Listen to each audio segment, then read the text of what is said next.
भागवत का अधिकारी कौन है? किसको सुनने का अधिकार है कथा? तो कहते हैं जिसके चित्त में मात्सर्य दोष नहीं है। मात्सर्य दोष किसको कहते हैं? संत श्री तुकाराम जी महाराज ने खूब सारे अभंग लिखे, खूब सारे अभंगों का निर्माण श्री तुकाराम जी ने किया। इतनी ख्याति हो गई, सब जगह उनकी पूछ होने लगी।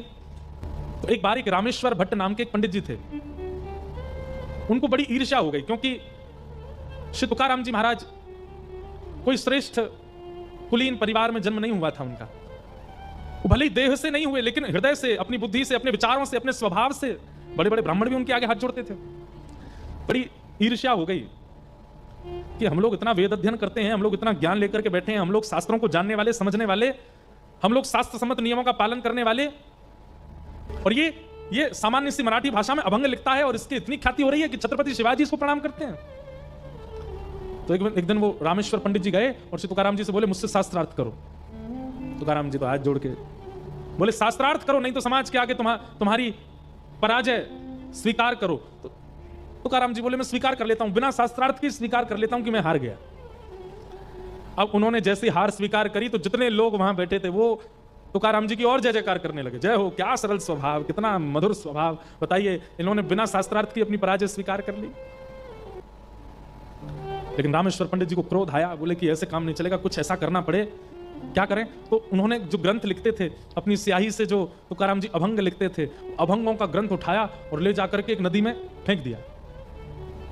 तुकाराम जी के नेत्र सजल हो गए, क्योंकि हृदय के भाव श्री विठ्ठल भगवान को प्रसन्न करने के लिए लिखे थे, किसी जनमानस को प्रसन्न करने के लिए नहीं। 13 दिन तक तुकाराम जी वहीं बैठे बैठे रुदन करते रहे, स्मरण करते रहे ठाकुर जी का। तुरंत ठाकुर जी हृदय में प्रकट हुए और प्रकट होकर के कहा, नेत्र खोल करके उस नदी के पास जाओ, देखो। और जैसे तुकाराम जी गए तो सारे पत्र जितने उन्होंने लिखे थे वो सब नदी के ऊपर परत बन करके बह रहे थे, एक बूंद जल से कागज भी गीला नहीं हुआ, सब यथावत सुरक्षित। और श्री तुकाराम जी महाराज ने सबको इकट्ठा करके पुनः अपना ग्रंथ सुरक्षित कर लिया। और पंडित जी के साथ क्या हुआ? उन्होंने एक सरोवर में जाकर के स्नान किया। क्या स्नान करते ही सरोवर का जल जो तन को शीतल करने वाला होता था, वो जल अग्नि प्रदान करने वाला हो गया। अग्नि नहीं दिखाई दे रही है, पर पीड़ा ऐसी हो रही है जैसे किसी ने जला दिया हो। वैद्यों के पास गए, बड़े बड़े ज्योतिषियों के पास गए, ना जाने कितने यत्न किए, कभी लेप लगाया, चंदन लगाया, सब किया, लेकिन दूर नहीं हुआ। तब किसी महापुरुष ने, जो दिव्य दृष्टि रखते थे, उन्होंने कहा, बोले, तुमने केवल जात पात देख करके और एक सामान्य व्यक्ति मान करके किसी भक्त के सुंदर स्वरूप, किसी भक्त की सुंदर वाणी का तुमने तिरस्कार किया। अब ये पीड़ा तुम्हारी तभी दूर होगी, जाके उनको प्रणाम करो।